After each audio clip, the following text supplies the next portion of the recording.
तस्मै श्री गुरवे नमः। नमः ॐ विष्णुपादाय गुरुप्रेष्ठाय धीमते श्रीमते भक्तिवल्लभा तीर्थ गोस्वामिने नमः। यतीन्द्रिय नमस्तुभ्यं गौरकृष्ण प्रियात्मने रूपानुगगति ज्ञाय गुरुदेवाय ते नमः। पतित पावन परम करुणामय परमाराध्यतम श्रील गुरुपाद पद्म नित्य लीला प्रविष्टो विष्णुपाद अष्टोत्तर शत श्री श्रीमद श्रील भक्ति वल्लभ तीर्थ गोस्वामी महाराज जी के अभय चरण में असंख्य कोटि साष्टांग दंडवत प्रणाम करते हुए उनकी अहेतु की कृपा प्रार्थना करता हूँ। परमाराध्य शिक्षा गुरु नित्य लीला प्रविष्टो विष्णुपाद श्रील भक्ति विज्ञान भारती गोस्वामी महाराज जी एवं श्रील भक्त निकेतन तुर्याश्रमी गोस्वामी महाराज जी के श्री चरण में असंख्य कोटि दंडवत प्रणाम करते उनके हेतु की कृपा प्रार्थना करता। आज एक अत्यंत विशेष तिथि है, वो ये परमाराध्य श्रील गुरु महाराज जी का तीसरा विरह तिथि, गुरु महाराज जी का तृतीय विरह तिथि। आज ही के तिथि में गुरु महाराज जी वैशाख मास के कृष्ण पक्ष के नवमी तिथि के दिन इस भौम लीला से निकलकर अपने नित्य धाम में भगवान श्री राधा गोविंद देव जी के सेवा के अंदर प्रविष्ट हुए हैं। गुरु महाराज जी का ये तिथि हम सबके लिए पालनीय तिथि है। विरह तिथि मनाने के लिए आविर्भाव तिथि मनाना आसान होता है, लेकिन विरह तिथि को मनाने के लिए इतना आसान नहीं होता, क्योंकि विरह तिथि को मनाने के लिए संबंध का होना अत्यंत आवश्यक होता है। जहाँ संबंध नहीं है वहां पर विरह नहीं हो सकता। विरह तभी संभव पर है जहाँ पर संबंध है। जहाँ संबंध नहीं है वहां पर शोक हो सकता है। शोक क्षणिक होता है और दुखप्रद होता है, लेकिन विरह आनंदप्रद होता है और नित्य होता है। इसलिए विरह का भाव, विरह तिथि को मनाना, उस विरह को अपने हृदय के अंदर वर्तमान बनाना, ये इतना सहज नहीं हो पाता। जीव मात्र के लिए जो विरह का मार्ग है वो अत्यंत ही अद्भुत मार्ग है, जिसके चलते व्यक्ति भगवान श्री कृष्ण के और निकटतम हो सकता है। एक साधक जिसके अंदर विरह का भाव आया, उसके अंदर स्वाभाविक रूप से जगत से निवृत्ति का भाव आ जाता है, जिसके प्रभाव से जिस व्यक्तित्व के लिए वो विरहातुर है, उनकी कृपा से, उनके इष्ट देव की कृपा से वो व्यक्ति अति शीघ्र भगवान के श्री चरणों को प्राप्त कर लेता है। यही उसका विशेषता है साधक के लिए। एक साधारण सा साधक जो कि थोड़ा सा विरह का अगर उसके अंदर अनुभूति आना शुरू होता है, तो वो विरह के प्रभाव से उसका संसार से मुक्ति होता है। उसको भगवान के श्री चरणों में एकांतिक रति भी होने लग जाता है। ये विशेषता है विरह का। विरह मतलब विशेष रूप से स्मरण, विशेष रूप से चिंतन, विशेष रूप रूप से जो चिंतन है वही विरह होता है। जिस वस्तु के प्रति हमारा आसक्ति है, जिस वस्तु के प्रति हमारा श्रद्धा है, जिस वस्तु के प्रति हमारा शरणागति है, ऐसे जो वस्तु मतलब ऐसे जो तत्व, वो गुरुदेव का तत्व, गुरु तत्व भी होता है, वो विष्णु तत्व भी होता है। जो भगवत तत्व हो या भक्त तत्व हो, जिसके साथ भी उसका ये आसक्ति प्रबल होता है, वहीं पर उसको ये विरह का अनुभूति होने लगता है। श्री गुरु महाराज जी का ये विरह तिथि निश्चित रूप से हम सबके लिए परम मंगलकारी है। जहाँ पर हम श्री गुरुदेव का चिंतन में है, जहाँ पर गुरु जी को लेकर के चिंतन में है कि गुरुदेव किस प्रकार से हम लोगों के ऊपर कृपा किया, इस चीज के ऊपर हम लोग जिस क्रम में चिंतन करते हैं, वही क्रम हमारे जीवन के अंदर एक आध्यात्मिक उन्नति का लिए सोपान बन के खड़ा हो जाता है। संसार का दुख बड़ा विचित्र होता है, जहाँ पर व्यक्ति के अंदर संशय पैदा कर देता है और उसके बाद मन के अंदर चपलता को पैदा करता है इस संसार का दुख। इसीलिए जिस व्यक्ति का गुरुदेव के प्रति समर्पण का अभाव रहता है, उसका चित्त हमेशा चंचल रहता है।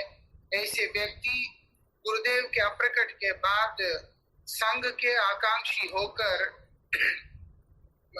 भटकने लगते हैं या अपने श्रद्धा को स्थिर नहीं कर पाते हैं।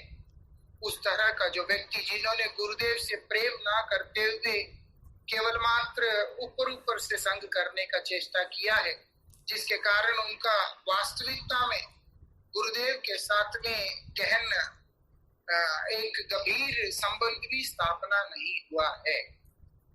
लेकिन वही जिस व्यक्ति के अंदर गुरु के साथ में संबंध स्थापित हो गया, वो इस भाव के बंधन से अनायास ही मुक्त होकर भगवान श्री राधा गोविंद देव जी के चरणों में जाकर स्थित हो जाता है उपयुक्त समय आने पर। ये विशेषता है विरह का। ये विरह हर साधक के लिए अत्यंत आवश्यक तत्व है। इसीलिए भगवान और भगवान के परिकर समय समय पर आविर्भाव लीला के साथ साथ तिरोभाव लीला को भी प्रकाशित करते हैं। आविर्भूत होते हैं जीव के लिए मंगल विधान करने, वही तिरोधान लीला भी करते हैं जीव के मंगल विधान करने। उनका आविर्भाव और उनका तिरोभाव दोनों ही जीव के मंगल विधान के लिए होता है। यही उनकी विशेषता है कि ऐसा नहीं कि वो प्रकट हुए हैं तो सब मंगल हुआ है और वो अप्रकट होने के बाद सब कुछ अमंगल हो गया, क्षय हो गया या समाप्त हो गया है। क्योंकि वो लोगों का प्रकट अप्रकट दोनों ही जीव कल्याण के लिए होता है। इसीलिए ऐसे व्यक्तित्वों का इस जगत के सामने से अप्रकट होना, वो किसी भी प्रकार से कुछ क्षति हो गया, इस तरह का विचार वहां पे आता नहीं है। यही विशेषता है। लेकिन इसका अनुभूति केवल मात्र उन्हीं लोगों को प्राप्त हो सकता है जो व्यक्ति उनके प्रकट काल में उनके उपदेश, उनके विचार, उनके मार्गदर्शनों को लेकर अपने जीवन को परिचालित करने का लिए प्रयासरत होते हैं। जो गुरुदेव का वाणी को सुनकर, जो गुरुदेव का वाणी को अपने जीवन के अंदर पालन करने के लिए प्रयासरत होता है, केवल वही व्यक्तियों के लिए विरह संभव पर है। विरह एक ऐसा बहुमूल्य धन है। विरह मतलब विप्रलंब भाव। वो जो भाव है वो इतना सहज नहीं है। विरह मतलब वो भाव जो स्वयं श्री चैतन्य देव अंतिम के 12 वर्ष गंभीरा के अंदर रहकर नित्य निरंतर श्री राधा गोविंद जी के देव जी के दिव्य लीलाओं का चिंतन करते हुए व्याकुल होकर क्रंदन करने लगते हैं, उनसे मिलने की इच्छुक होकर।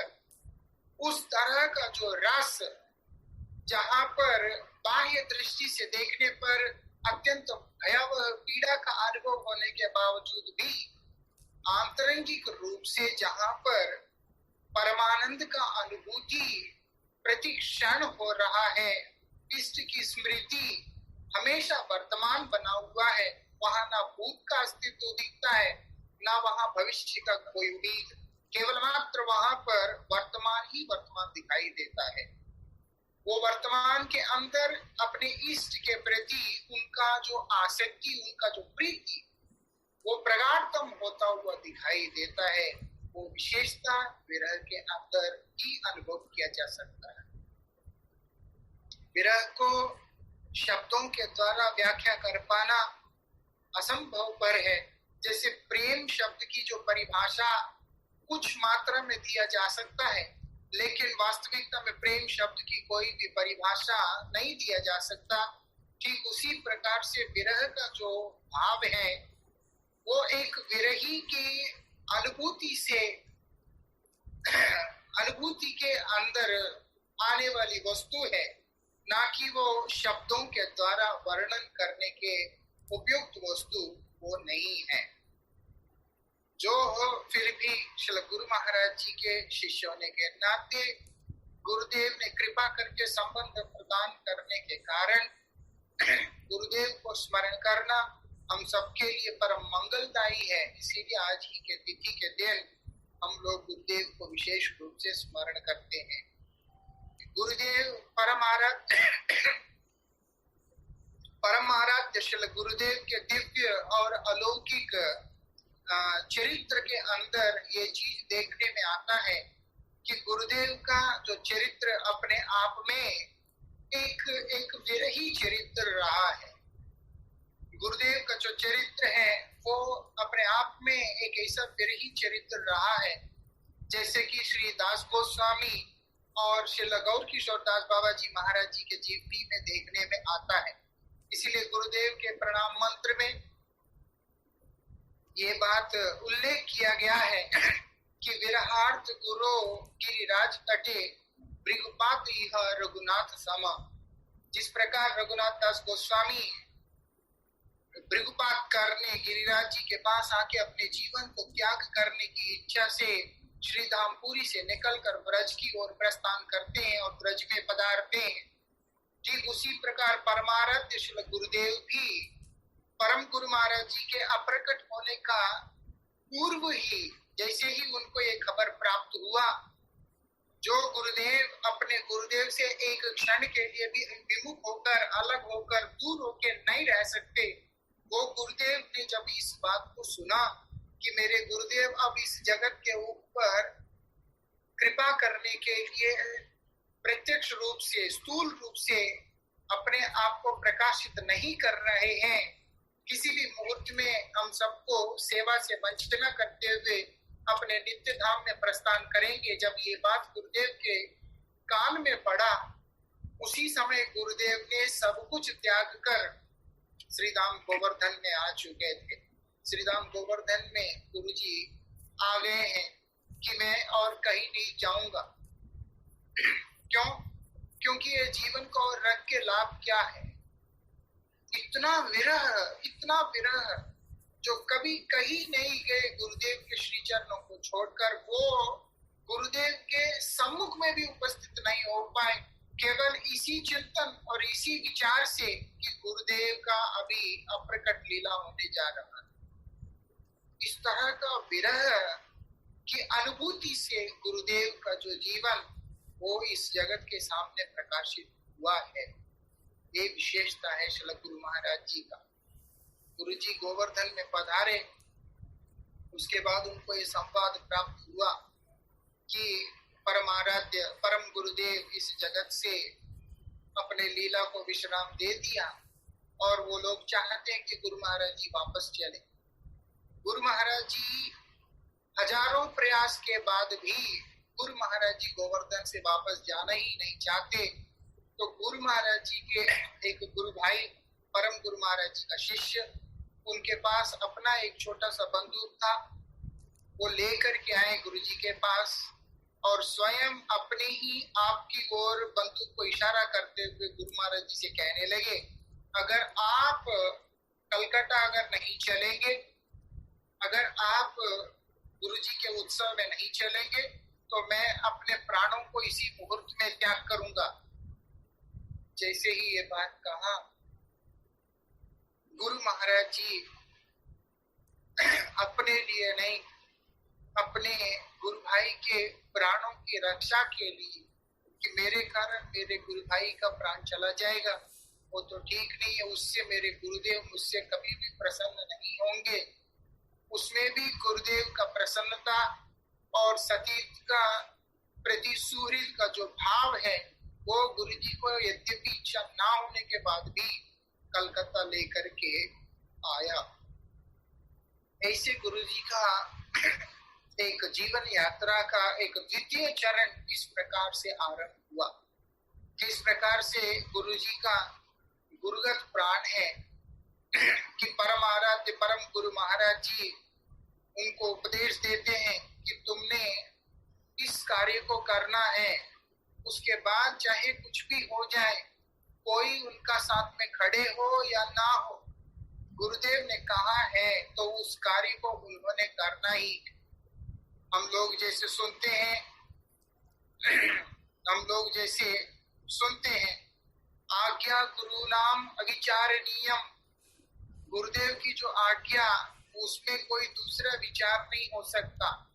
इस प्रकार का जो जीवन हमारे गुरुदेव के अंदर ही विशेष रूप से देखने में आया।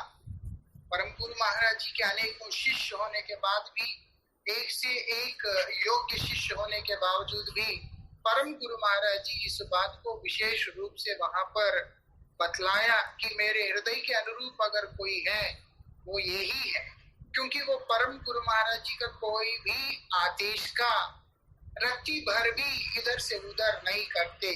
जैसे गुरुजी हमेशा गुरुजी बोलते थे, ये हमारे गुरुजी का स्टैंडिंग ऑर्डर है। और एक ऐसा डिसाइपल बन के, एक ऐसा शिष्य के रूप में गुरुजी ने अपने आदर्श प्रदर्शित किया कि स्टैंडिंग ऑर्डर मतलब है कि it has to be followed at any cost. और गुरुजी स्वयं उस आदेश को पालन करने के लिए प्रयासरत आचरण गुरु महाराज जी ने करके दिखाया। उसके लिए कई सारे दृष्टांत है।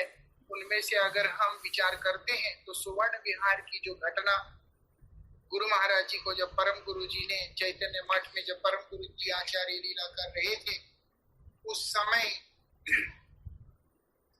समय वहां पर सुवर्ण विहार के अंदर जो मठ है वहां पर सेवा करने के लिए सेवकों का भाव था। तो परमाराध्य श्री गुरुदेव को वहां पर सेवा करने के लिए भेजा। उनके साथ 2 सेवक और थे। ऐसा घनघोर जंगल जैसा वातावरण था सुवर्ण विहार का। भोजन आदि द्रव्य भी एकत्रित करने के लिए दूर दूर तक चलना पड़ता था। अभी भी अगर सुवर्ण विहार कोई जाता है तो मालूम पड़ता है कि इतना सहज नहीं है। और उस समय और भी कठिन था। गुरु महाराज जी वहां पर रहे और घास फूस इकट्ठा करके, सिलेंडर नहीं, कुछ नहीं, लकड़ी का चूल्हे जलाकर, केले पेड़ के सूखे पत्तों को डालकर उनको जला कर रसोई बना के भगवान को भोग लगा के सेवा इत्यादि वहां पे करना था। बाकी के 2 सेवक चले गए और वो लोगों ने गुरुजी से आग्रह भी किया कि अकेले आप क्यों रहोगे इधर, क्योंकि वहां बिजली नहीं, शाम पाते हैं, कोई वहां रहना इतना सहज नहीं है। जब मैं पहली बार मैं गया था सुवर्ण विहार, मैं भी जिस परिस्थिति में उसको दर्शन किया, वहां पर रह पाना कल्पना से बाहर है। लेकिन परमाराध्य श्री गुरुदेव जब वहां पर वास किए थे, वो आज से लगभग 60 साल पहले की घटना है। जब 60-70 साल पहले की घटना, जब गुरु महाराज जी वहां पर वास कर रहे हैं और हवा मारने के लिए पाइप लेके फूंक मारते हैं, जो केले पत्ते के सूखा हुआ जो राख है वो उस पाइप के माध्यम से गुरुजी के मुख में आ जाता था। इतना कष्ट होता था, पेट भी खराब हो गया था केला वगैरह सब खा के। लेकिन गुरु महाराज जी का ऐसा गुरुनिष्ठा, प्राण भी चला जाए लेकिन गुरुदेव ने जो आदेश किया उसका मैं रत्ती भर भी उल्लंघन नहीं करूंगा।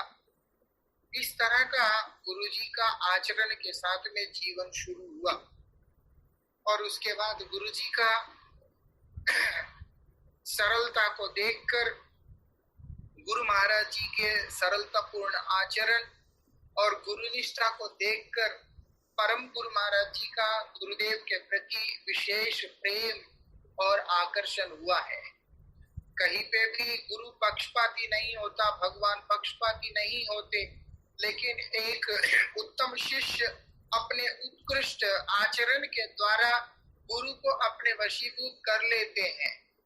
ऐसे ही आचरण श्री गुरु महाराज जी के जीवन में देखने में आया कि परम गुरु जी को गुरुदेव का इस स्तर में चिंता हुआ। परम गुरु महाराज जी का गुरु जी के बारे में इतना चिंता हुआ कि परम गुरु महाराज जी ने सर्वप्रथम गुरु जी के लिए एक अलग से सेवक को नियुक्त किया था, जो कि गुरु जी का खान पान, रहन सहन, हर चीज के ऊपर विशेष रूप से ध्यान दे।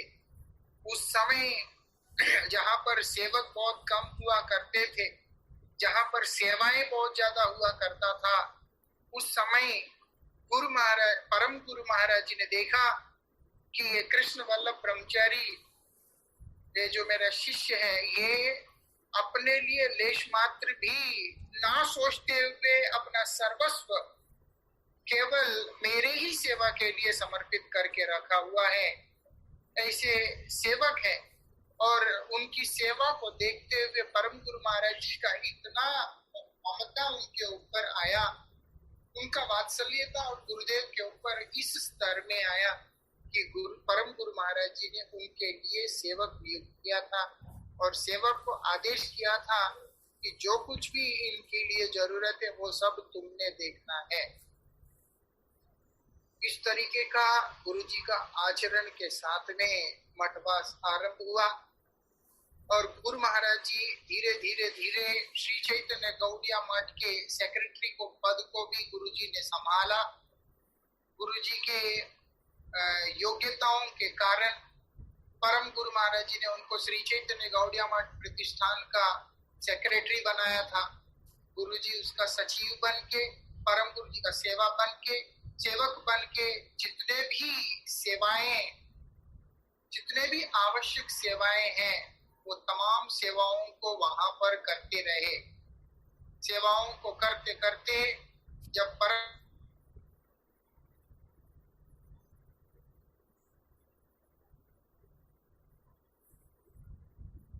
जो संबंध परम गुरुदेव के कृपा से उनको प्राप्त हुआ, उसी संबंध को गुरु महाराज जी ने वहां पर प्रकाशित किया। उसी संबंध को वहां पर प्रकाशित किया विरह के रूप में। जिस प्रकार श्री राधा जी का श्री कृष्ण के साथ में प्रगाढ़ संबंध है, राधा रानी कृष्णगत प्राण है, ऐसे ही परमाराध्य गुरुदेव भी परम गुरुदेवगत प्राण है, मतलब अपने गुरुगत प्राण है। राधा रानी कृष्ण के दर्शन के बिना, कृष्ण के बिना जिस प्रकार से राधा रानी का जीवन नहीं रह सकता, कृष्ण ही श्रीमती राधिका का जीवन आधार है, उसी प्रकार से परम गुरुदेव ही गुरु जी का जीवन का आधार हो करके इस जगत के सामने प्रकाशित हुआ। जब एक समय की बात जब श्रीमती राधिका के सामने सखा आके कहता है कि मैं ये जो मधुसूदन है उसको मैंने भगा दिया। क्या नाम है? श्रीदाम सखा आकर वहां पर जब राधा कृष्ण बैठे हुए रहते हैं, उस समय जब राधा कृष्ण लीला कर रहे होते हैं, श्री कृष्ण सम्मुख में विराजमान हैं, होने के बाद भी जब एक भंवरा आकर राधा रानी के श्री चरणों में और उनके मुखारविंद के ऊपर आने का प्रयास कर रहा है, क्योंकि राधा रानी का चरण कमल और मुख कमलों की तरह प्रतीत होता है सब कुछ, तो इसीलिए वहां पर वो जाके उसके ऊपर बैठने का जब चेष्टा करता है तो सखा ने उसको वहां से भगा दिया। उसको वहां से भगा के बोलता है कि मैंने मधुसूदन को यहाँ से भगा दिया। जैसे ही राधा जी ने ये नाम सुना वैसे ही राधा जी क्रंदन करना आरंभ किया।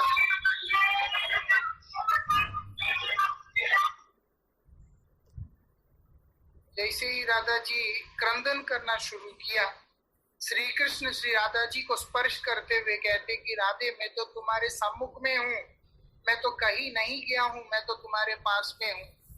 लेकिन ये भाव मात्र ही इतना भयावह है कृष्ण से विमुख होने का। उसी भयावह भाव से भावित होकर श्री राधा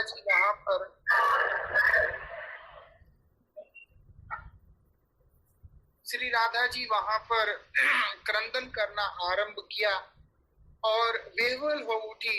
उसी प्रकार से श्री गुरु महाराज जी भी, परम गुरु महाराज जी का अनुपस्थिति का भाव मात्र को ही हृदय में धारण नहीं कर पाए और गुरु जी वेवल और गोवर्धन में चले आए।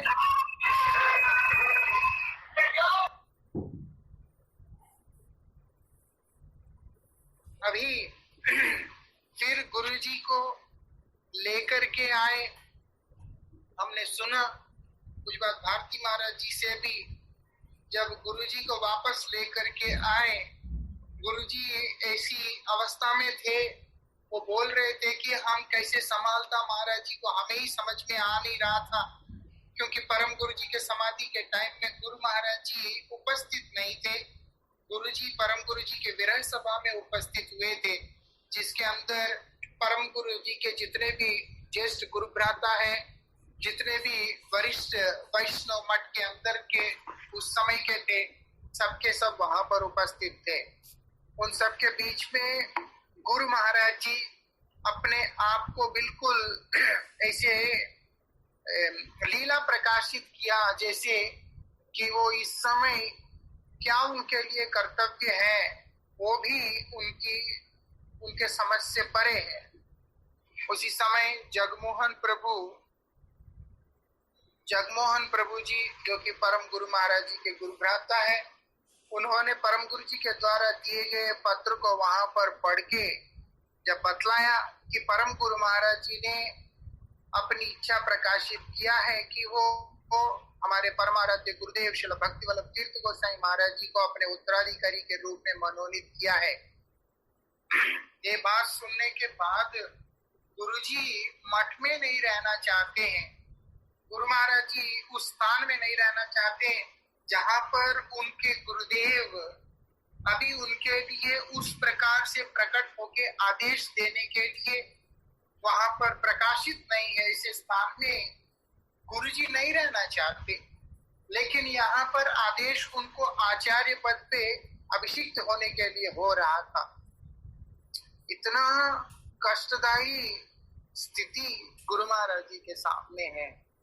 गुरु महाराज जी का हृदय उसको स्वीकार करने के लिए लेश मात्र भी तैयार नहीं था, लेकिन श्रील पुरी गोस्वामी महाराज जी और श्रील संत गोसाई महाराज जी के जोर करने पर और वो भी गुरु सेवा के नाम पे भय दिखाने पर उन्होंने इस सेवा को ग्रहण किया था, क्योंकि गुरुजी इस आचरण के साथ में अपने जीवन को व्यतीत किया।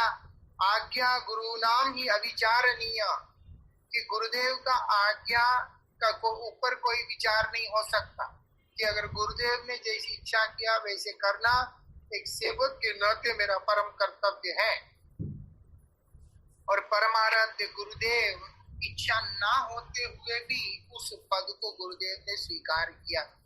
जैसे भरत जी महाराज भगवान श्री रामचंद्र जी के इच्छा के कारण वो तो अपने प्राण त्यागने के लिए तत्पर थे, लेकिन भगवान श्री राम का इच्छा था कि प्राण त्यागने से लाभ नहीं होगा, तुम अगर मुझे प्रसन्न करना ही चाहते हो तो अयोध्या का शासन करो, राजा बनकर। तो उन्होंने शासन को किया 14 साल तक, राजा बन के नहीं किया, सेवक बन के किया। प्रभु का इच्छा था कि तुम स्वामी बनो, लेकिन सेवक अपने स्वभाव को त्याग नहीं कर सकता, और एक उत्तम सेवक कभी भी अपने स्वभाव को त्याग नहीं कर सकता, चाहे उसके जीवन में कोई भी पद प्रतिष्ठाएं उसको प्राप्त क्यों ना हो जाए। वही भरत जी महाराज सेवक बन करके अयोध्या का शासन करके जीवन व्यतीत किया। उसी क्रम में परम आराध्य श्री गुरुदेव भी चैतन्य गौड़िया मठ का आचार्य पद को स्वीकार करते हुए सेवक बन के अपने गुरुदेव का आज्ञा का पालन किया। ये उनके अंदर एक विलक्षण गुण, एक विलक्षण महिमा उनका देखा जाता है। उनके अत्यंत योग्यतम गुरु भ्राताओं के रहने के कारण अनेक योग्य गुरु भाई हैं। इसीलिए वो सारे गुरु भाई लोग गुरु जी की महिमा को मंडित करने, वर्धित करने के लिए जब वाम्य भाव प्रकाशित किया था, उस समय परमाराध्य श्री गुरुदेव ने आचार्य पद को त्याग कर साधारण सेवक के रूप में अपने जीवन को व्यतीत करने का पुनः संकल्प किया। और जब गुरुजी ने इस इच्छा को प्रकाशित किया, परम पूज्य श्री भक्ति प्रमोद पुरी गोसाई महाराज ने बहुत जोर से गुरुजी को शासन करते हुए बड़े ही गंभीर स्वर में वो गुरुदेव को ये कहा कि अगर आप इस सेवा से स्वयं को निवृत्त करते हैं, आप अपने गुरुदेव के श्री चरणों के भयंकर अपराधी होंगे, और साथ ही इस संस्थान का जो पतन होगा उसका भी कारक आप ही होंगे। अपने गुरुदेव के द्वारा प्रतिष्ठित दिव्य संस्थान की गरिमा को संरक्षण करने के लिए, उसकी संरक्षण और उसकी सेवा करने के उद्देश्य से यद्यपि अत्यंत कष्टदायी परिस्थितियों का सामना करते हुए भी परमाराध्य गुरुदेव ने अपनी उस सेवा से स्वयं को कभी भी अलग नहीं किया था।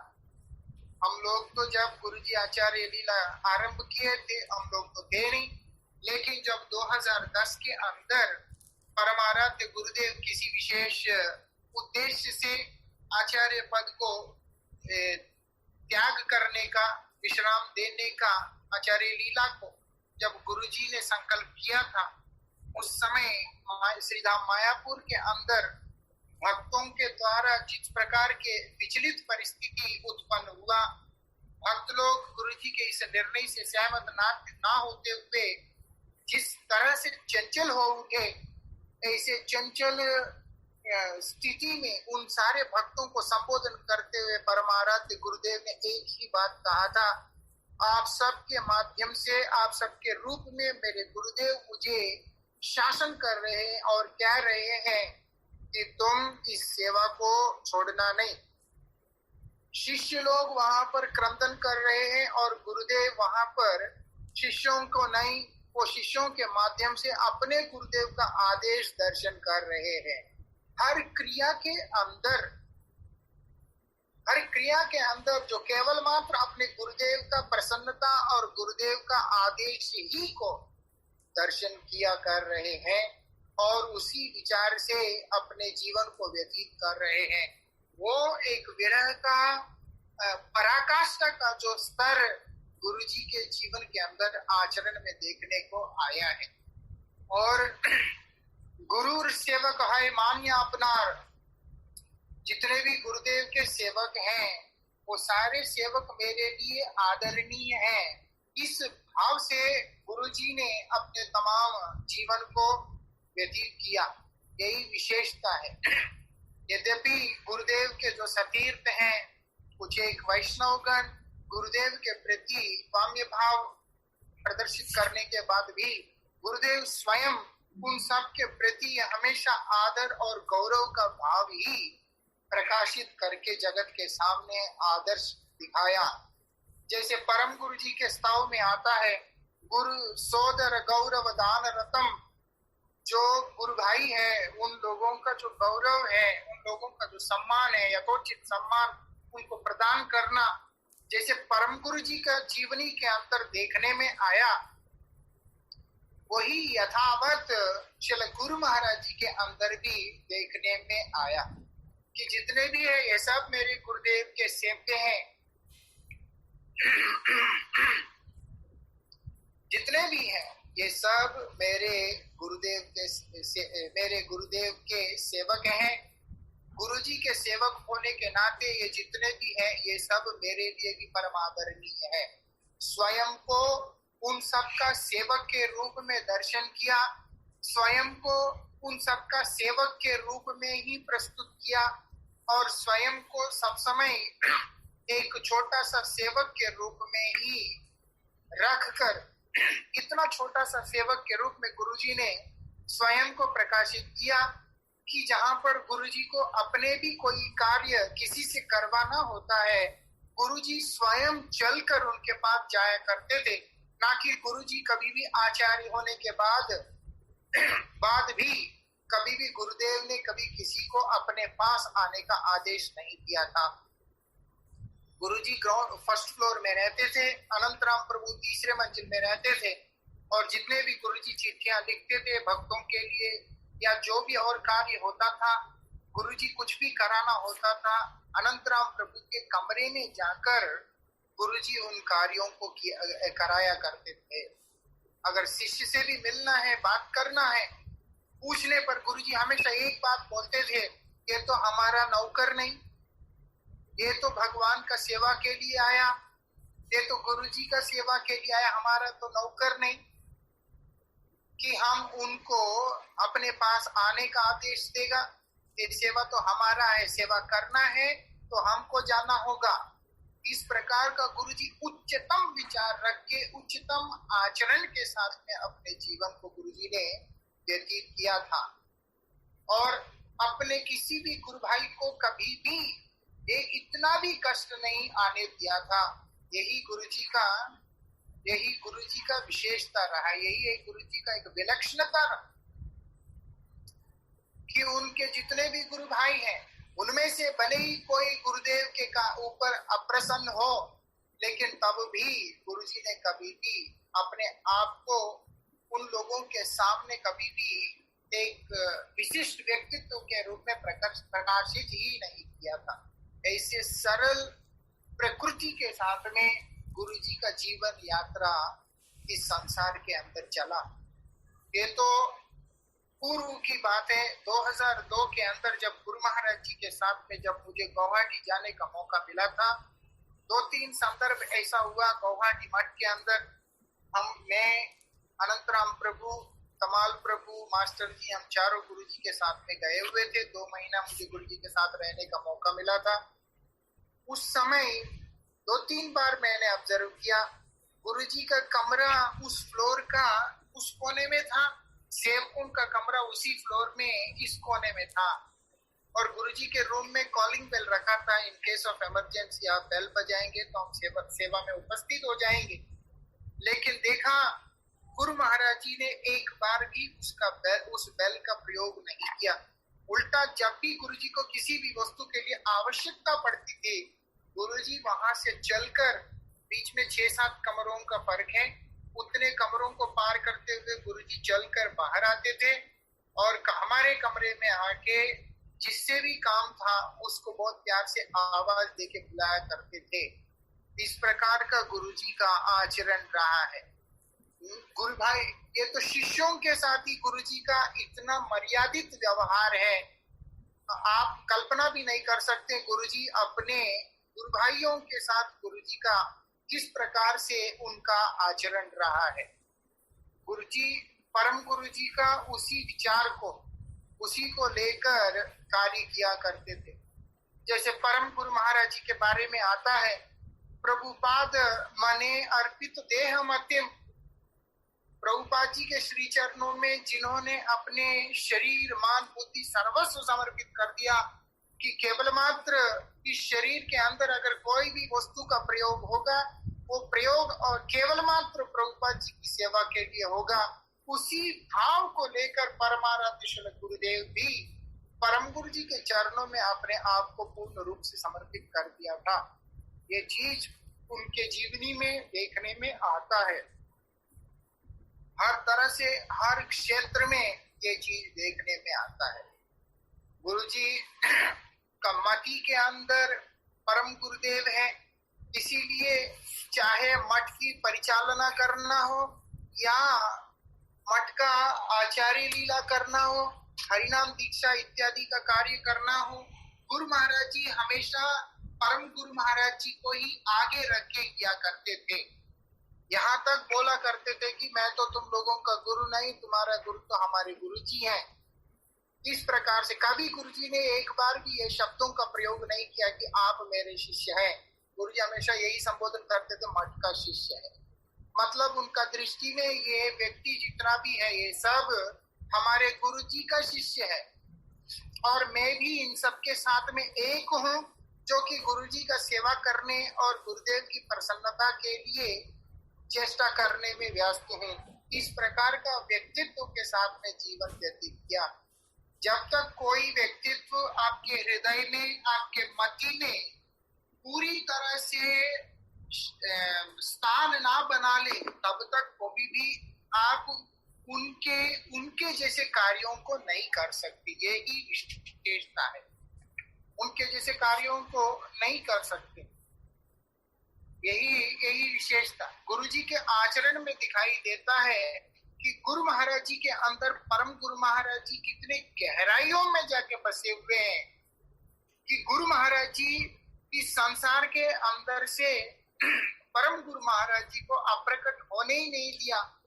प्राकृत दृष्टि से इस संसार के अंदर फंसे हुए जो बद्धजीव हैं उनके लिए ये हो सकता था कि परम गुरु महाराज जी स्थूल रूप से अप्रकट हुए हैं।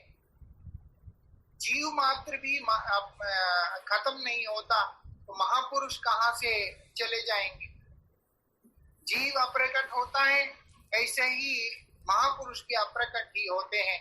लेकिन गुरु महाराज जी ने परम गुरु महाराज जी के विचारों को, उनके आदर्शों को, उनके उत्तम चरित्र को अपने हृदय में धारण करते हुए गुरु जी ने परम गुरु महाराज जी को जब तक वे स्वयं भौम लीला करते रहे तब तक उन्होंने एक रूप में उनको ये भौम लीला का हिस्सा बना करके रखा था। ये विशेषता उनका जीवन में देखने में आता है। क्या बोलते हैं, जैसे सब समय परमार्थ रस को पान करने वाला जैसे परम गुरु जी हैं, ऐसे ही गुरु महाराज जी भी नित्य निरंतर। इसीलिए गुरु जी कभी इस बात को स्वीकार ही नहीं किया करते थे कि हम कहीं पे प्रचार करने के लिए जा रहे हैं। गुरु जी हमेशा इसी भाव में रहते थे कि हम कीर्तन करने के लिए जा रहे हैं, हमको कीर्तन करने के लिए बुलाया। कीर्तन में क्या होगा, कीर्तन में वो जो आनंद की अनुभूति जब प्रचार में नहीं आता है, ये जब हम लोग चार आदमी को ज्ञान देने का चेष्टा करते हैं, जब चार आदमी के अंदर जागृति लाने का प्रयास करते हैं, तब हम लोगों को कभी कीर्तन का आनंद नहीं मिलेगा। कीर्तन अपने आप के मंगल के लिए करना होता है। परमाराध्य गुरुदेव इस बात को बहुत ज्यादा स्पष्ट करते हुए बोलते थे ये जो भजन किसके लिए, अपने खुद के मंगल के लिए है। We have to perform bhajan for our own purification, कि अपने अंतरंग को शुद्ध करने के लिए, अपने हृदय के अंदर भगवान को विराजमान कराने के लिए, उसी उद्देश्य से भगवान का भजन करना होता है। स्वयं गुरु महाराज जी जब भजन किया करते थे, स्वयं उसके अंदर विभोर होके किया करते थे, उसके अंदर विभोर होके उसमें प्रवेश करके उसी के अंदर गुरुजी भजन किया करते। इसीलिए हम लोग बहुत सारे अद्भुत सुर वाले लोग, संगीत वाले लोग और आलाप वाले लोग, बहुत सारे लोगों का हम लोग संकीर्तन सुनते हैं और पहले भी सुन चुके हैं। लेकिन जो कीर्तन परमाराध्य गुरुदेव का हृदय को स्पर्श करता है, वास्तविकता में बहुत सारे भक्त लोग इस बात के साक्षी हैं, उनको किसी और का कीर्तन स्पर्श ही नहीं करता है। ये व्यक्तिगत विचार नहीं है, ये अनेकों भक्तों का हृदय का विचार है। एक समय श्री गुरु महाराज जी नवद्वीप धाम परिक्रमा करते हुए कोलद्वीप की तरफ निकल गए हैं। देवानंद गौड़िया मठ की तरफ गुरुजी आगे आगे कीर्तन कर रहे हैं और मैंने इसे सुना कि परम पूज्य पाद शिला भक्तिवेदांत वामन गोस्वामी महाराज जी उसी समय पीछे गाड़ी में आ रहे थे। वो गुरु महाराज जी का कीर्तन सुनते सुनते इतने आनंद में थे कि वो पूरा कीर्तन सुनते सुनते पीछे पीछे धीरे धीरे धीरे धीरे वो गुरु जी के साथ में आए हैं। किसी को पता भी नहीं चला। स्वयं महाराज जी गुरु महाराज जी के कीर्तन सुन के इतने आनंद में विभोर हो रहे हैं। ऐसे महान आचार्य भी गुरु महाराज जी के मुखारबिंद से कीर्तन सुनकर इतने आनंदित हो उठते हैं। जैसे कि परमाराध्य शिला भक्तिवेदांत स्वामी गोसाई महाराज जी, कोई उनका विशेष सुर भी नहीं, कोई उनका विशेष संगीत भी नहीं, बड़े ही सहजता और सरलता के साथ भगवान कथे के नाम हरे कृष्ण महामंत्र का जो उच्चारण कर रहे हैं, वही कीर्तन संपूर्ण विश्व को ओतप्रोत कर दिया है और संपूर्ण विश्व के ऊपर अपना छाप डाल दिया है। ऐसे उसी श्रेणी का जो कीर्तन है परमाराध्य शिला गुरु महाराज जी का कीर्तन है, जो कोई भी उसको सुनता है उसका केवल मात्र एक कारण है, गुरु महाराज जी संकीर्तन किसी के लिए नहीं करते थे, स्वयं अपने लिए करते थे। इसीलिए कोई व्यक्ति रहे या ना रहे, गुरु जी को उस चीज का फर्क नहीं होता था। एक समय की बात है, कोचीन के अंदर परमाराध्य गुरुदेव का एक आयोजन कार्यक्रम का अनुष्ठान आयोजन किया गया है। उसमें सिर्फ हम 2-3 लोग आयोजक थे, हम ही लोग थे, मैं और हमारे 1-2 गुरु भाई। और गुरु महाराज जी हॉल में पधारे और वहां पर केवल मात्र एक व्यक्ति बैठा है जो हॉल की सीटिंग कैपेसिटी ना करते हुए कम से कम नहीं तो 350-400 लोगों का सीटिंग कैपेसिटी था। जहां 350-400 लोग बैठ सकते हैं, वहां पर केवल मात्र एक व्यक्ति बैठा है। और कीर्तन करने के बाद गुरु महाराज जी के चेहरे पे किसी ने लेश मात्र भी हम में से एक प्रश्नात्मक या उदास सूचक इशारा तक नहीं देखा। गुरु महाराज जी वही अपने रूटीन फ्लो में, गुरु जी वहां पर 1 घंटा पूरा कथा किया था। इस दिव्य लीला को अपने आंखों से दर्शन करने का भाग्य मुझे प्राप्त हुआ है। हम अपनी बात करें तो अगर हॉल में लोग कम हो या कथा में लोग ना आए, हम हमेशा इस भाव में रहते हैं, थोड़ी देर रुक जाते हैं, लोग इकट्ठे होने के बाद जाएंगे। और उसके बाद कम लोग होने से मन भी उदास होता है, सब कुछ होता है, क्योंकि हमारा हरिकथा श्रोता के उद्देश्य से है। जब हम देखते हैं हम जिनके शिष्य हैं उनकी हरिकथा का स्तर किस प्रकार से है, तो वास्तविकता में लज्जा आता है। और गुरु महाराज जी का ये एक घटना है। दूसरा जर्मनी की बात है। जर्मनी में भी एक घटना इसी प्रकार से हुआ। हमारा ही गुरु भाई पंजाब का जर्मनी में था, वो भी उतना अनुभवी नहीं था, लेकिन फिर भी गुरुजी जर्मनी गए हैं तो वहां पर गुरुजी के लिए कार्यक्रम का आयोजन किया। इतना बड़ा हॉल है, सब कुछ है, लेकिन सिर्फ एक ही व्यक्ति बैठा हुआ था। वहां पे भी परमाराध्य गुरुदेव ने जो हरिकथा की है उसी प्रकार से की है। गुरुजी कोई रहे ना रहे, किसी के रहने ना रहने का कोई गुरुजी का वहां पर कोई विचार होता ही नहीं है।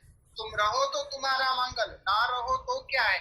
मैं जो साधन कर रहा हूँ, I am doing this for my own purification, मेरे अपने मंगल के लिए कर रहा हूँ। इस भाव से गुरुजी उसमें हमेशा डूबे रहते थे।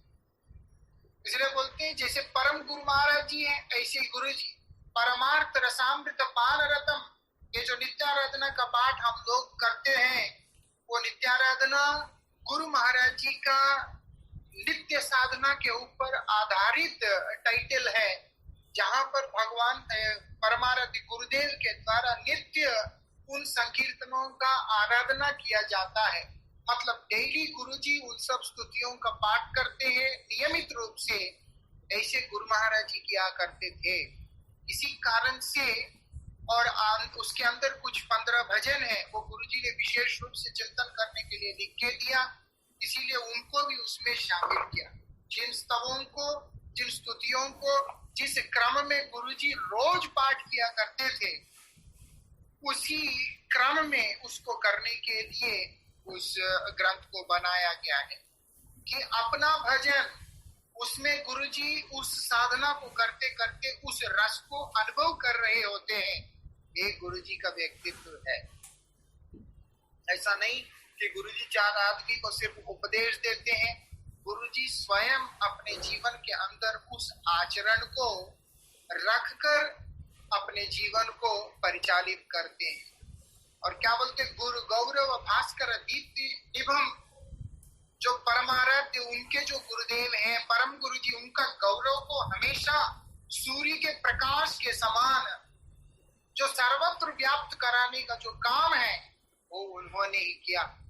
मैं एक बार परम पूज्यपाद भक्ति विज्ञान भारती गोसाई महाराज जी से सुना था कि महाराज जी बोलते, उत्तम शिष्य वही है जो उसका जो गुरुदेव ने किया, गुरुदेव ने जो परिश्रम किया, गुरुदेव ने जो सेवा किया, उसको और आगे लेकर के जाए, वही वास्तविकता में एक उत्तम शिष्य होता है।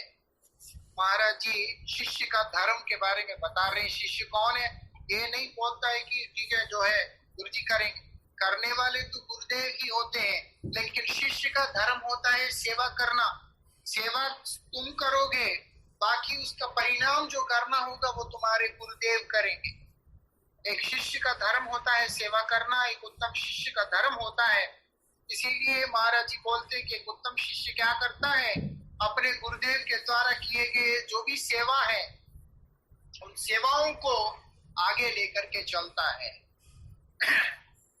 तो इसीलिए यहाँ पर गुरु महाराज जी ने अपने जो गुरुदेव हैं, हमारे परमाराध्य परम गुरुदेव, उनका गौरव को एकदम सूर्य के प्रकाश के समान प्रकाशित कराकर इस जगत के सामने दर्शाया है। गुरुजी मतलब श्री भक्तिवेदांत माधव गोसाई महाराज जी स्वयं हैं। इस प्रकार का जीवन श्री गुरु महाराज जी ने व्यतीत किया था। ये नहीं है कि अपना अस्तित्व जहां पर बना तो वहां पर गुरुदेव का अस्तित्व फेड हो गया। उन्होंने अपना अस्तित्व को बनाया ही नहीं है, क्योंकि वो हमेशा अपने गुरुदेव का अस्तित्व को, अपने गुरुदेव की ध्वजा को, अपने गुरुदेव के गौरव को ऊपर रख के अपने जीवन को व्यतीत किया। इसीलिए बोलते हैं गुरुपंथी सुरक्षण यत्न परम। जैसे परम गुरु जी का सुनने में आता है, गुरु रूप में विराजमान होकर जो गुरुपंथी है, गुरु परंपरा है, उसका संरक्षण किया है। गुरु महाराज जी भी इसी दिव्य लीला को करते हुए भी स्वयं को अब एक शिष्य के रूप में ही आचरण करके जगत के सामने रखा। एक उत्तम शिष्य ही एक उत्तम गुरु हो सकता है। इस प्रकार का जो विचार, इस प्रकार का जो शिक्षा परम आराध्य गुरुदेव ने अपने आदर्श के माध्यम से जगत के सामने प्रकाशित किया, यही उनकी एक विशेषता रही है। इसीलिए गुरु महाराज जी जगत गुरु है। गुरु महाराज जी विश्व वंदनीय परम वैष्णव संत एवं आचार्य हैं। लेकिन अगर आचार्य का परिभाषा में गुरु जी को देखते हैं, गुरु जी गुरु शब्द के आचार्य के रूप में जगत के सामने प्रचंड रखते हुए शिष्य शब्द का जो आचार्य है उस रूप को जगत के सामने विशेष रूप से प्रकाशित किया था कि गुरुजी ऐसे आचार्य हैं जो कि एक आदर्श शिष्य है। क्योंकि गुरुजी ने आचार्य का जो गौरव है उन्होंने अपने गुरुदेव, अपने परमाराध्य गुरुदेव को वो प्रदान करते हुए उनके गौरव को एक सूर्य की तरह जगत के सामने प्रकाशमान किया।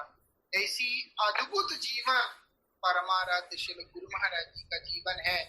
वही विशेषता हम लोग गुरु जी को जीवन के अंदर देख सकते हैं, उनके हर क्रिया से, उनके हर आचरण से। हरिभक्ति विलास के अंदर बतलाया, वो बोल रहे हैं जो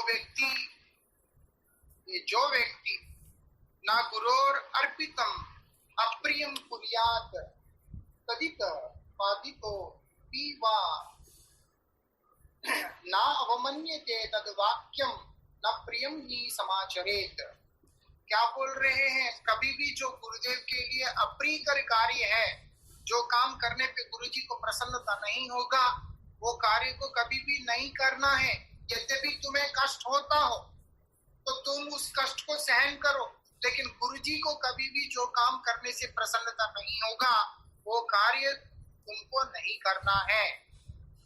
और क्या बोलते हैं?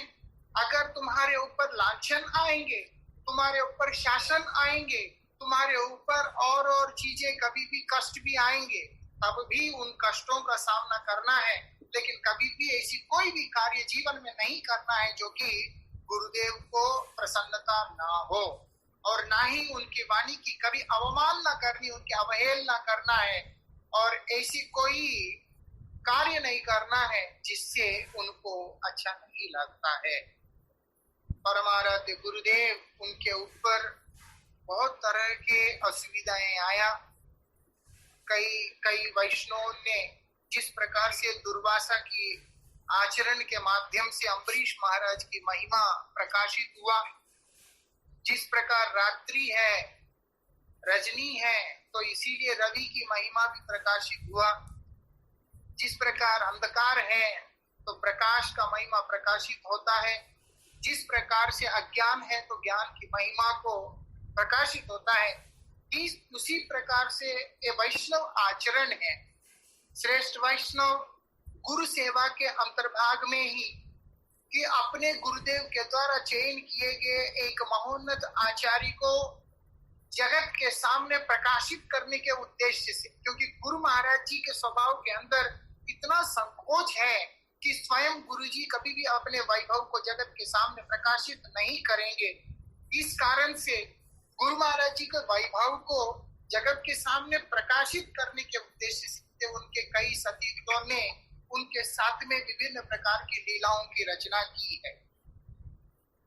उसी के अंतर्गत गुरुजी के ऊपर अपवाद आया कि ये मठ को ठीक से नहीं संभालते। गुरुजी के ऊपर और भी कई तरह के विचार गुरुजी के ऊपर आए। गुरु महाराज जी के स्वभाव और गुरुजी के चरित्र के विरुद्ध इस तरह की चीजों को सामना करते करते करते गुरु महाराज जी केवल इसी भय से कि अगर मैं इसका त्याग करूंगा तो गुरुजी का आदेश का उल्लंघन होगा, गुरुजी को कष्ट होगा, गुरुजी का आज्ञा का अवहेलना होगा कि उन्होंने मुझे इस सेवा को करने के लिए बोला था। इस कारण से परमाराध्य गुरुदेव वो सारे कष्ट, वो सारे लांछन अपने ऊपर स्वीकार करते हुए, और उनको उनकी डिफेंस में जो गुरुजी का स्टेटमेंट था हमेशा यही रहा है कि वैष्णव लोग मेरे मंगल के लिए मुझे शासन कर रहे हैं, वैष्णव लोग मेरे मंगल के लिए मुझे शासन कर रहे हैं ताकि मैं इन सेवाओं को और सुचारू रूप से कर सकूं। इस प्रकार का भाव को लेकर वहां पर वो गुरु महाराज जी अपने सेवा को कंटिन्यू करते रहे हैं। गुरुजी ने कभी भी एक भी गुरु भाई के विरुद्ध में एक शब्द ना कभी उच्चारण किया, ना कभी किसी को उनका विरोध करने दिया। यद्यपि उनके अनुकूल परिवेश सर्वत्र ना होने के बाद भी गुरु महाराज जी ने कभी भी किसी को अपने सतीर्थों के विरुद्ध में कोई भी कार्य करने के लिए सम्मति नहीं दिया, और स्वयं गुरु महाराज जी बड़ी विनीत भाव से निवेदन करते हुए बोलते हैं, आप सबका आशीर्वाद से हम स्वयं का शोधन करते हुए सेवा को सुंदर रूप से कर सकेगा, ऐसा आप लोग मुझ पर कृपा करें। जैसे परम पूज्यपाद श्री अकिंचन कृष्णदास बाबा जी महाराज की घटना सामने आता है कि उनको जब तिरस्कार किया गया, जब उनका निंदा करते हुए उनके गुरु भाइयों ने उनको पत्र लिखा, तो उन्होंने बड़े आदर के साथ उनको पुनः पत्र लिखते हुए बताया कि आप मेरे वास्तविक हितैषी हैं, इसीलिए मेरे अवगुणों को मुझसे परिचय कराकर मुझे अपने आप को शोधन करने का उपाय मेरे लिए आप प्रशस्त कर रहे हैं। मैं इसके लिए आपका चिर आभारी रहूंगा। गुरु महाराज जी का भी वही भाव, परम गुरु जी का भी वही भाव है परम गुरु महाराज जी का ऊपर मिदनापुर श्यामानंद गौड़िया मठ के अंदर से आभूषण हरण करने का दोषारोपण किया गया था, लेकिन फिर भी परम गुरु महाराज जी ने कभी भी प्रतिवाद नहीं किया। कालांतर में यह बात प्रकाशित होकर के आया कि वास्तविकता में वो कार्य किसी और ने किया था। वही परम गुरु महाराज जी जब श्री चैतन्य मठ से निकल के आचार्य लीला को बाहर प्रकाशित किया, परम गुरु महाराज जी का रूप के कारण, परम गुरु महाराज जी के वाणी के कारण, परम गुरु महाराज जी के आदर्शों के कारण जैसे जैसे व्यक्ति उनके प्रति आकर्षित हो रहे थे, तो एक समुदाय के, एक वैष्णव धारा के आचार्य की प्रेरणा से उनके शिष्य लोग परम गुरु महाराज जी के विरुद्ध में पत्र छापाकर उन्हीं की सभा के अंदर लोगों के बीच में बांटना शुरू किया, जिस मंच के ऊपर बैठ के स्वयं परम गुरु महाराज जी प्रवचन कर रहे हैं। और ये बात सुनकर परम गुरु जी के शिष्य जब क्रुद्ध हुए, तो स्वयं परम गुरु महाराज जी उन सबको शांत करते हुए उन दोनों सेवकों को बिठाकर अच्छी तरह प्रसाद खिलाकर उन लोगों का सेवा सत्कार करते हुए उनको वापस जाने का किराया भी देके वहां से भेजा था। इस तरह का परम गुरु जी का आचरण है। एक ही बात बोला, तुम्हारा गुरुदेव ने जो तुम्हें आदेश किया वो सेवा तुमने किया, तुम तो गुरु सेवा किया। मतलब जिसके अंदर उनकी निंदा भी हो रहा है, उसको भी वो निंदा करने वाला व्यक्ति का उसका गुरुदेव के प्रति निष्ठा के रूप में दर्शन करना, वो साधारण बात नहीं हो सकता। परमाराध्य गुरुदेव भी इसी प्रकार से दर्शन किया करते थे। कभी भी परम गुरु महाराज जी ने किसी के अंदर कोई दोषी नहीं देखा। यद्यपि कोई व्यक्ति गुरु जी को दोषी मानता है, गुरु जी के प्रति दोष भाव रखता है, फिर भी गुरु महाराज जी ने उन लोगों का भी दोष कभी भी देखा ही नहीं है। गुरु जी हमेशा यही बोलते थे कि जीव वही सुख या दुख भोगता है जिसको उसने कभी पूर्व में किसी ना किसी को दिया हो। हम कभी भी, हमें कोई दुख नहीं दे सकता। हमें एक बात हमेशा याद रखना होगा, don't blame others for your own sufferings. ये परमाराध्य गुरुदेव का जो स्टैंडर्ड टीचिंग्स है उनमें से एक है। विशेष करके ध्रुव महाराज जी के चरित्र को लेके जब गुरु महाराज जी उपदेश दिया करते थे कि कभी भी दूसरे को दोष नहीं देना है, तुम्हारे अपने ही कर्मों के कारण तुमको सुख या दुख मिल रहा है। इसीलिए गुरु महाराज जी कभी भी अपने ऊपर आई हुई किसी आपदा को लेकर किसी का ना कभी निंदा किया, किसी का ना कभी तिरस्कार किया, और ना ही क्लांत होकर सेवा का परित्याग कर कर सेवा से विमुख होकर पीठ दिखा के अपने आप को दूर किया। ये गुरुजी का विशेषता रहा। गुरुजी क्योंकि आचार्य पद को चाहते ही नहीं थे, गुरुजी मैनेजमेंट वगैरह नहीं चाहते थे, तो इसीलिए गुरु महाराज जी इन सब चीजों को त्याग करके इन सब चीजों से अपने आप को अलग करके रख सकते थे। लेकिन एक उत्तम आदर्श शिष्य का परिचय देते हुए गुरुजी अपने गुरुदेव के मनोभीष्ट को पूर्ण करने के लिए उस स्थान पर विराजमान रहकर सारी परिस्थितियों का डट के सामना किया था, लेकिन कभी भी किसी के प्रति वैमनस्यता का भाव, विरोध का भाव, विद्वेष का भाव देके ही नहीं आया था। ये उनकी विशेषता है, क्योंकि उनके गुरुदेव का ये गुण है, सतीर्थ प्रीति सद्धर्मा। परम गुरु महाराज जी जो कोई भी है, उनके गुरु भाई या कोई भी शिष्य, कोई भी क्यों ना हो, परम गुरु महाराज जी का एक अद्भुत आचरण रहा है कि परम गुरु महाराज जी हर एक को प्रभुपाद के संबंध से संबंधित देखकर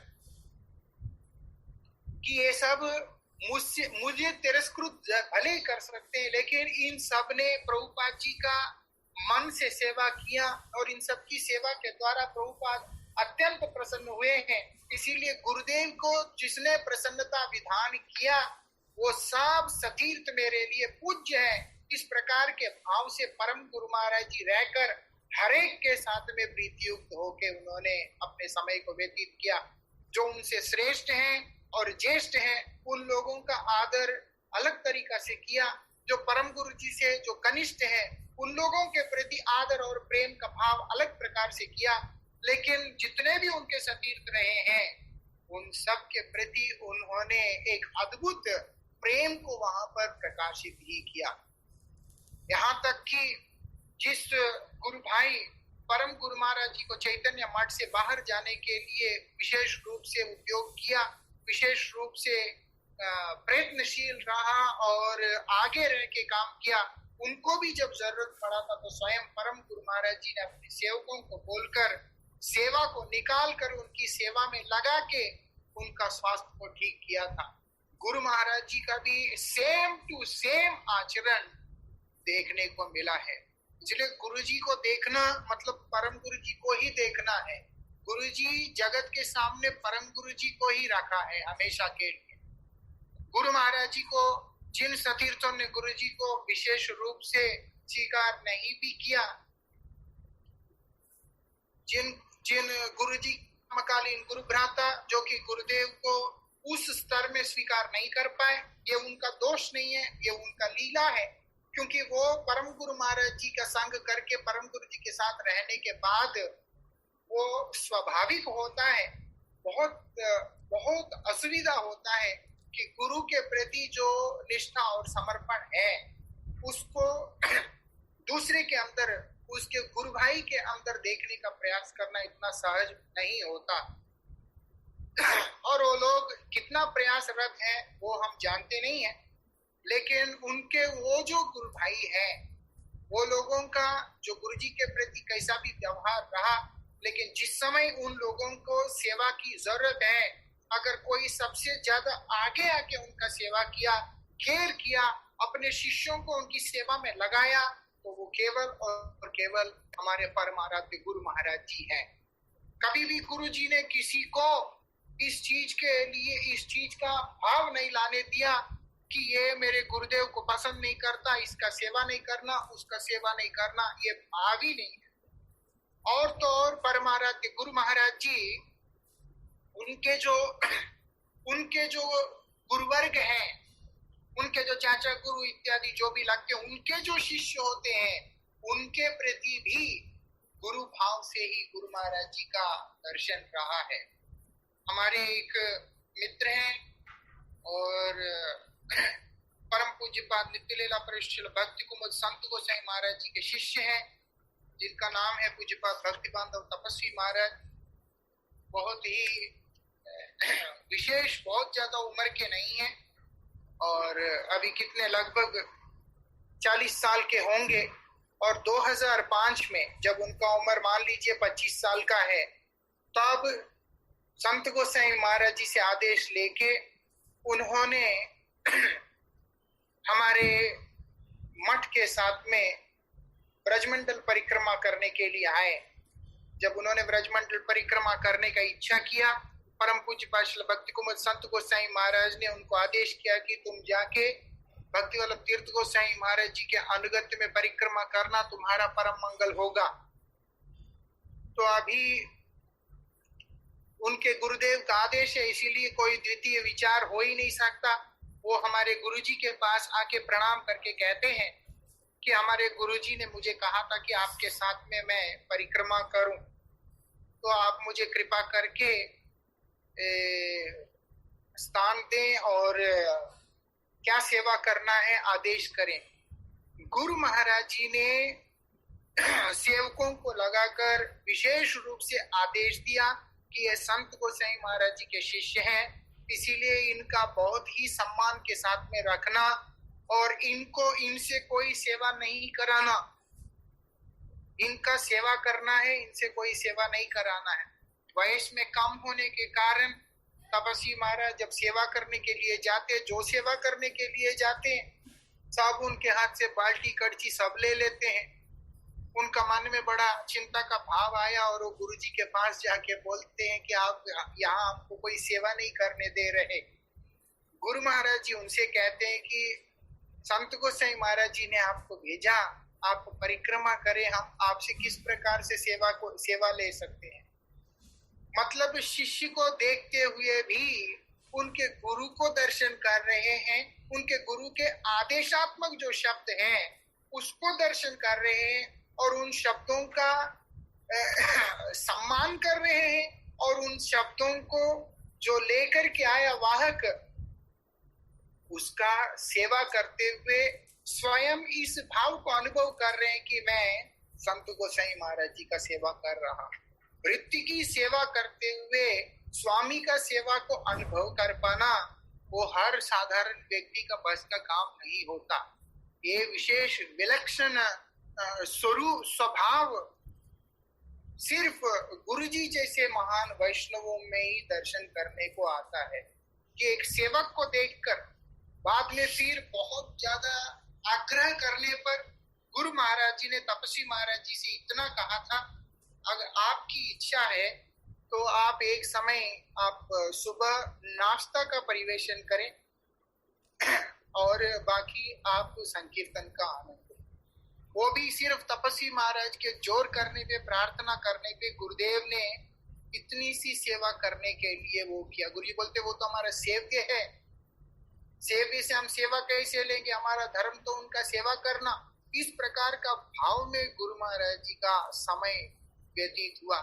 ऐसे ही नहीं, शिला भक्ति कमल मधुसूदन गोसाई महाराज जी के शिष्य, शिला भक्ति कुमुद संत गोसाई महाराज जी के शिष्य, शिला पूरी गोसाई महाराज जी के शिष्य, अन्य जो वैष्णव आचार्य है उन सबके जो शिष्य हैं वो लोग सब अधिकांश व्यक्तित्वों ने जितने भी यात्राएं परिक्रमाएं की वो सब श्री चैतन्य गौड़िया मठ में आके किया। उसका कारण गुरु महाराज जी का गुरु जी के प्रति, अपने गुरुदेव के प्रति, अपने गुरुवर्गों के प्रति जो एकांत निष्ठा है, समर्पण है, वही उसका एक विशेष कारण है। गुरु जी ने कभी भी वो कार्य ही नहीं किया जो करने से उनके गुरुदेव को प्रसन्नता नहीं हो सकता। गुरु जी ने हमेशा वही कार्य किया जिससे कि उनके गुरु जी को प्रसन्नता होगा। और क्या बोलते हैं, आचार्यस्य प्रियम कुर्यात् प्राणैरपि धनैरपि कर्मणा मनसा वाचा सायाति परमं गतिम। बोल रहे हैं यहाँ पर ऐसे काम करो अपने प्राण से, अपने बुद्धि से, हर प्रकार से कि जिससे कि गुरुदेव को प्रसन्नता होगा।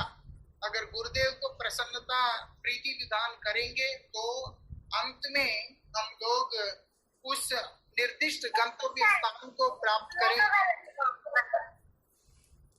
उस निर्दिष्ट स्थान को प्राप्त करेंगे जो स्थान प्राप्त करना हमारे लिए, जो स्थान हमें प्राप्त करना है।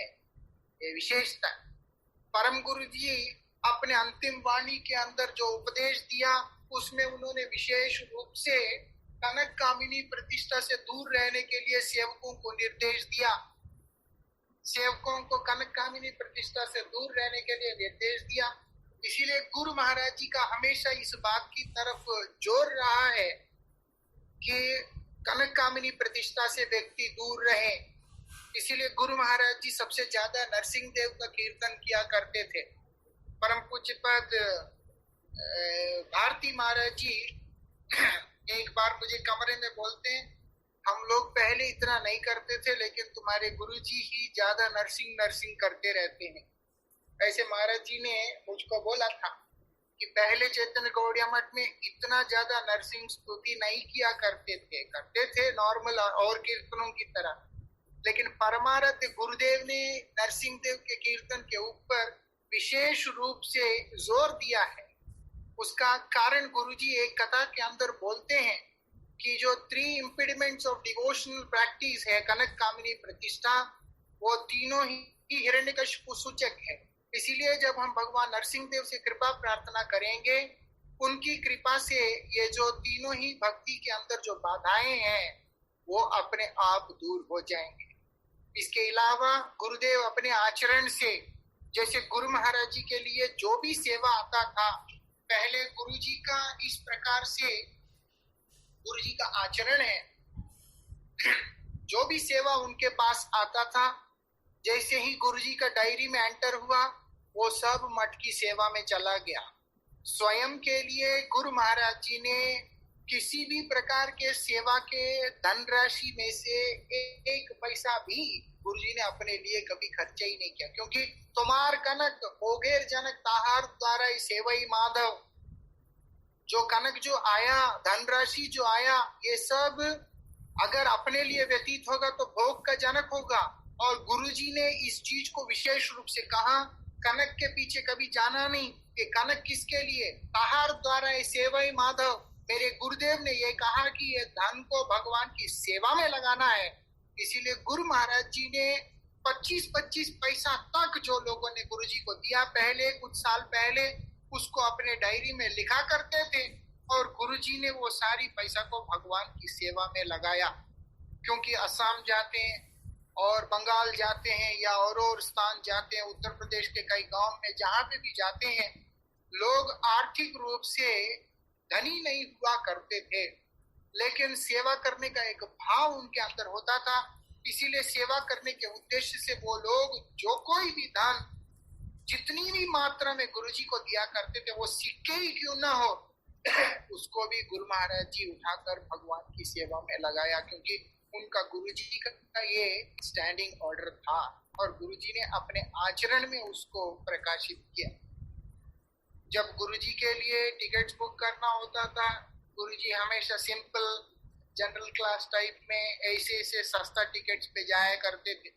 फिर हमारे गुरु भाइयों ने दिमाग लगाकर टिकट्स के नाम पे गुरुजी को पैसा ना देकर गुरुजी के लिए स्वयं टिकट बुक करना शुरू किया। टिकट बुक करके गुरुजी को टिकट भेज दिया करते थे। मुझे अभी भी याद है एक घटना 2002 के अंदर, जब परमाराध्य गुरुदेव का हार्ट में थोड़ा सा प्रॉब्लम होने के कारण गुरुजी प्रचार रद्द करके आसाम में बैठे हुए थे। गुवाहाटी में रहने के बाद गुरु महाराज जी को ग्वालपड़ा जाना था, क्योंकि मदन लाल गुप्ता जी भी हैं, उनका भी इच्छा था कि गुरुजी के साथ में ग्वालपड़ा जाऊं, और गुरुजी के वो प्रिय शिष्यों में से एक हैं, इसलिए गुरुजी ग्वालपड़ा जाना है। गुरु महाराज जी हम सुनते हैं और वैष्णवों से किस प्रकार से गुरुजी लोकल ट्रेनों में खड़े होकर के असम में ट्रैवल किया वगैरह। ये वाली संदर्भ में तो मैं स्वयं भी वहां पे था, जब श्री गुरु महाराज जी के साथ वार्तालाप हो रहा है। कमरे के अंदर मदन लाल गुप्ता जी भी था, कमाल था, मैं था, गुरु महाराज जी थे, वार्तालाप कर रहे हैं और मैं सुन रहा था, जिसमें गुरुजी बता रहे हैं कि गुवाहाटी से ग्वालपड़ा ट्रेन में जाएंगे, जो कि 2-2.5 घंटे में पहुंच जाएंगे, 2-2.25 घंटे में पहुंच जाएंगे। इधर कंफ्यूजन हो गया कि ऐसा कौन सा ट्रेन है गुवाहाटी से ग्वालपड़ा जाने के लिए उस टाइम जो गुरुजी बोल रहे हैं।